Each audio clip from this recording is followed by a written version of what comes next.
जय श्री श्याम दोस्तों, grooming business insights में आपका स्वागत है। मैं हूं आशुतोष और डिस्कस करूंगा आज की बड़ी बिजनेस अपडेट्स को। पहली अपडेट में हम बात करते हैं स्टॉक मार्केट क्रैश के बारे में। दुनिया भर के स्टॉक मार्केट्स में भारी गिरावट देखी गई। इंडियन स्टॉक मार्केट में भी आपको देखने को मिला कि सेंसेक्स 2000 पॉइंट तक नीचे आ गया और वहीं निफ्टी में 700 पॉइंट्स की गिरावट देखी गई। कुल मिलाकर ये जो गिरावट है ये लगातार बढ़ रही है, क्योंकि लगातार 2 सेशंस में हमने निफ्टी 50 और सेंसेक्स में गिरावट देखी है।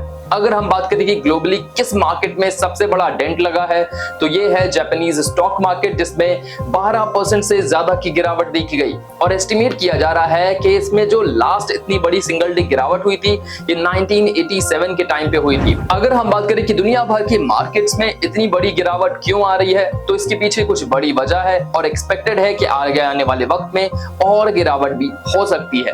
हम बात करते हैं पहले अमेरिका के बारे में, जो एक बड़ा रीजन है। अमेरिकन इकोनॉमी में जॉब डेटा सामने आ चुका है, जिससे पता चलता है कि अमेरिकन मार्केट में जॉब क्रिएशन बहुत ही ज्यादा खराब है और हो सकता है आगे आने वाले वक्त में अमेरिका एक रिसेशन का भी सामना करे। इसी के अलावा जियोपॉलिटिकल टेंशंस भी बढ़ते जा रहे हैं इजराइल और ईरान के बीच में, जहां पर ईरान ने एक बार फिर से कहा है कि वो हमला करने वाला है इजराइल के ऊपर और जल्द ही एक्सपेक्टेड है कि ये हमले भी हो सकते हैं, जिसके चलते मार्केट्स में टेंशन बढ़ चुकी है। इसलिए ये वीकेंड बहुत ही ज्यादा इंटरेस्टिंग होने वाला है देखने के लिए कि किस तरह से ग्लोबल मार्केट्स रिएक्ट करते हैं। अगली खबर में हम बात करेंगे इंडियन रुपी के बारे में। मंडे वाले दिन सिर्फ इंडियन स्टॉक मार्केट में ही भारी गिरावट नहीं आई, बल्कि इंडियन रुपी में भी भारी गिरावट देखी गई।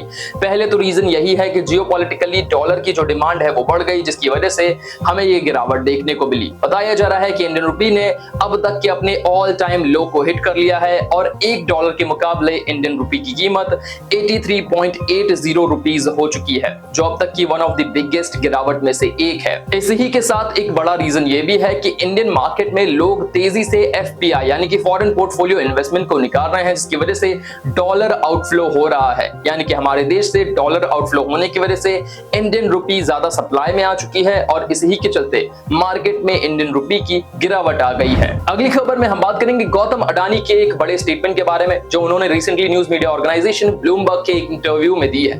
गौतम अडानी ने बताया है कि किस तरह से वो अपने सक्सेशन प्लान पर काम कर रहे हैं, यानी कि उनके बाद उनकी कंपनीज को कौन संभालेगा ये वो तय कर चुके हैं। इस पर वो पिछले 10 साल से काम कर रहे थे। इसी के साथ उन्होंने ये भी बताया है कि साल 2030 तक वो अपनी कंपनीज के बोर्ड मेंबर्स से स्टेप डाउन कर जाएंगे।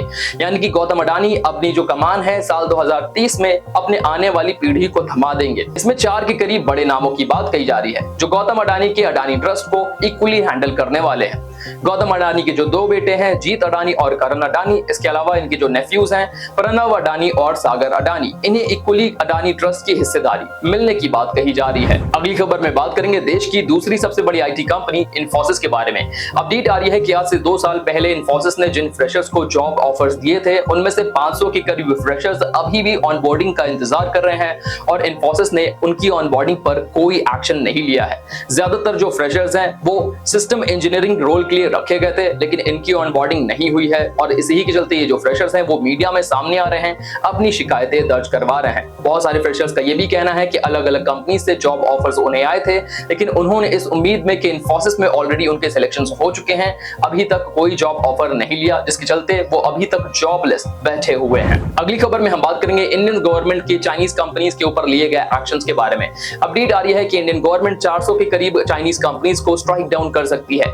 इन कंपनीज पर बड़े एक्शन लिए जा सकते हैं। इनमें से ज्यादातर जो कंपनीज हैं वो जॉब प्लेटफॉर्म्स हैं या फिर एक ऐसा प्लेटफॉर्म है जो आपको ऑनलाइन गेमिंग या बेटिंग करवाते हैं और आपको लोन्स प्रोवाइड करवाते हैं। इन तरह के जो प्लेटफॉर्म्स हैं इनसे अनलॉफुल और फ्रॉडुलेंट एक्टिविटीज होने की बात कही जा रही है, जिसके चलते इंडियन गवर्नमेंट इन कंपनीज पर सख्त एक्शन ले रही है। अगली खबर में हम बात करेंगे दिवालिया एयरलाइन कंपनी गोफर्स्ट के बारे में, जिसमें अपडेट ये आ रही है कि क्रेडिटर्स की कमेटी ने यह फैसला लिया है कि गोफर्स्ट के जितने भी असेट्स हैं उन्हें अब लिक्विडेट करना पड़ेगा, क्योंकि जितने भी बिडर्स ने बिडिंग करी है वो एक्सपेक्टेशन से बहुत कम रह रही है। यहाँ पर जो लास्ट डेट थी वो 3 अगस्त तक की रखी गई थी और अब इस ड्यू डेट को भी पार कर लिया गया है, जिसके चलते ये बड़ा फैसला लिया जा रहा है। इसके पहले स्पाइसजेट के जो फाउंडर हैं अजय सिंह और ईज माई ट्रिप के जो फाउंडर हैं उन्होंने एक बिड करी थी, लेकिन उस बिड को उन्होंने अचानक से वापस ले लिया था और अब उसके बाद गो फर्स्ट को लिक्विडेट करने के बजाय कोई ऑप्शन नहीं बचा है। अगली खबर में बात करेंगे जोमैटो के बारे में। अपडेट के मुताबिक हमारे देश की बड़ी food tech company company Zomato जो कि मार्केट में लिस्टेड भी है, इसने अपने प्लेटफॉर्म फीस की वजह से 80 करोड़ से ज्यादा का अमाउंट रेज किया है पिछले 8 महीनों के अंदर। बता दें आपको कि अगस्त 2023 के अंदर इन्होंने पहली बार प्लेटफॉर्म फीस इंट्रोड्यूस करी थी जो कि सिर्फ 2 रुपए के करीब थी और अब तक उसे बढ़ाकर 6 रुपए कर दिया गया है। यानी कि पर ऑर्डर आपको प्लेटफॉर्म फीस के तौर पे 6 रुपए जोमेटो को देने होते हैं। अगर हम फाइनेंशियल ईयर 2024 की बात करें तो जोमेटो का रेवेन्यू 7,792 करोड़ के करीब हो चुका है और जोमेटो एक प्रॉफिटेबल स्टार्टअप बन चुका है। अगली खबर में हम बात करेंगे advertising standards council of India के बारे में, जिसने रिसेंटली एक चौंकाने वाला खुलासा किया है और बताया है कि देश की टॉप 53 के करीब एप्लीकेशंस में 52 के करीब एप्लीकेशंस डार्क पैटर्न का इस्तेमाल करती हैं। ये एक ऐसा मैकेनिज्म है जहां कस्टमर्स को कोई ऑप्शन नहीं दिया जाता, उन्हें एक ही चॉइस दी जाती है और वो चॉइस होती है उस सर्विस या फिर प्रोडक्ट को अवेल करना। यहाँ पर यह भी बताया गया कि कई बार कस्टमर्स को गिल्ट ट्रैप में लेकर आया जाता है, यानी कि कस्टमर्स अपनी चॉइसेस को लेकर गिल्ट फील करते हैं और वो इंस्टिंक्टिव एक्शन लेते हैं जिसका फायदा एप्लीकेशंस को मिलता है। कई बार वो कुछ कार्ट में ऐड भी नहीं करते और अचानक से कार्ट में कुछ ऐड हो जाता है जिसे डिलीट करना भी मुश्किल हो जाता है।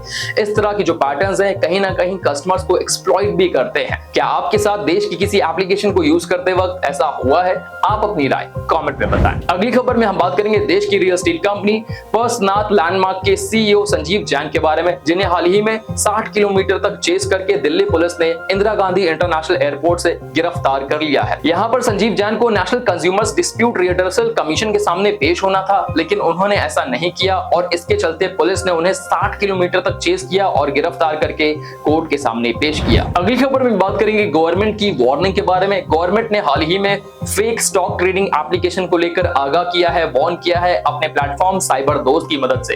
Recently social media platform x पर साइबर दोस्त ने पोस्ट किया कि किस तरह से कुछ ऐसी फेक एप्लीकेशन है जो स्टॉक ब्रोकिंग एप्लीकेशन के तौर पे काम करती हैं, लेकिन ये पूरी तरह से फेक हैं, इन पर भरोसा नहीं किया जा सकता। यहाँ पर कुछ एप्लीकेशन के नाम देश की गिनी चुनी एप्लीकेशन से मिलते जुलते भी हैं, जैसे कि कोटक जार और कोटक एव। ये एप्लीकेशन कोटक महिंद्रा बैंक की एप्लीकेशन से मिलती जुलती लगती हैं, इनका जो नाम है वैसा ही लगता है, लेकिन यहाँ पर कंज्यूमर्स को और यूजर्स को कहा गया है कि आप ऐसी किसी एप्लीकेशन पर भरोसा ना करें क्योंकि आपकी वेल्थ यहां से साफ हो सकती है। अगली खबर में बात करेंगे मारुति सुजुकी के चेयरमैन आरसी भार्गवा के बारे में, जिन्होंने ईवी को लेकर एक बड़ा स्टेटमेंट दिया है। उन्होंने कहा है कि मारुति सुजुकी कुछ ही महीनों के अंतराल में इलेक्ट्रॉनिक व्हीकल्स में एंट्री लेने वाला है और इसके प्रमोशंस भी तेजी से होंगे, लेकिन उन्होंने आगाह किया कि मारुति सुजुकी फिलहाल अपने सारे एग्स एक बास्केट में नहीं रखना चाहता, यानी कि अपनी सारी बेट्स सिर्फ ईवी सेगमेंट में नहीं करना चाहता। इसके अलावा भी हम अपने अदर सेगमेंट्स को डेवलप करेंगे, उस पर काम करेंगे। और ये काफी हद तक सही भी लगता है क्योंकि हाल फिलहाल में जैसे ही गवर्नमेंट की कुछ पॉलिसीज ईवी के पक्ष में आई, तब से देश भर की और दुनिया भर की जो कंपनीज हैं वो ईवी सेगमेंट में एक रैट रेस में लग चुकी हैं, जिसमें मारुति सुजुकी ने काफी सावधानी बरती है। अगली खबर में बात करेंगे स्टॉक मार्केट इन्वेस्टर और बिलियनर वॉरेन बफे के बारे में, जो आजकल चर्चाओं में है। एक तो ये चर्चा में इस वजह से भी है क्योंकि इन्होंने एप्पल के अपने आधे के करीब शेयर्स बर्कशायर हाथवे के सेल कर दिए हैं और कैश पर इकट्ठा करके बैठे हुए हैं।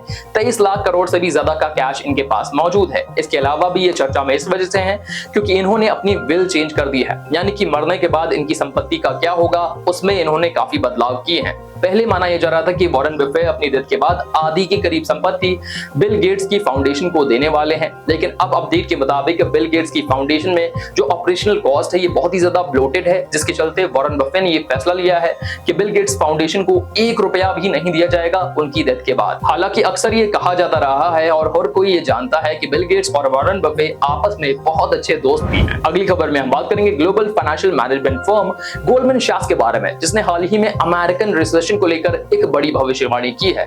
गोल्डमैन सैक्स ने पहले प्रेडिक्ट किया था कि अगले साल अमेरिका की इकोनॉमी के रिसेशन में जाने के जो चांसेस हैं ये 15% के करीब हैं, लेकिन अब इसमें काफी बढ़त लाई जा रही है जब देखा जा रहा है कि इकोनॉमिकली अमेरिका में काफी तकलीफें शुरू हो चुकी हैं। इसमें अब जो प्रेडिक्शन है ये 25% के करीब कर दिया गया है, यानी कि 25% के करीब चांस है कि अगले साल अमेरिकन इकोनॉमी रिसेशन में जा सकती है। और अगर ऐसा होता है तो दुनिया भर की इकोनॉमीज के लिए ये बहुत ही बुरी खबर रहने वाली है, क्योंकि जिस तरह से फिलहाल अमेरिकन इकोनॉमी रिएक्ट कर रही है उसका जो ब्रंट है वो दुनिया भर के मार्केट्स में भी देखा जा रहा है। आपकी क्या उम्मीद है कमेंट में बताएं। तो यहाँ हम समाप्त करते हैं आज की बिजनेस इनसाइट्स को। आई होप आपको ये वीडियो वैल्यूएबल लगा होगा। वीडियो पसंद आया हो तो इस लाइक कर दें, ज्यादा से ज्यादा लोगों तक शेयर करना ना भूलें। आप हमारे टेलीग्राम से भी जुड़िए जहां पर ये इनसाइट्स और वैल्यूएबल क्विज़ पोस्ट होती रहती हैं। मिलेंगे अगली वीडियो में, तब तक के लिए शुक्रिया, गुड बाय, टाटा, जय श्री श्याम।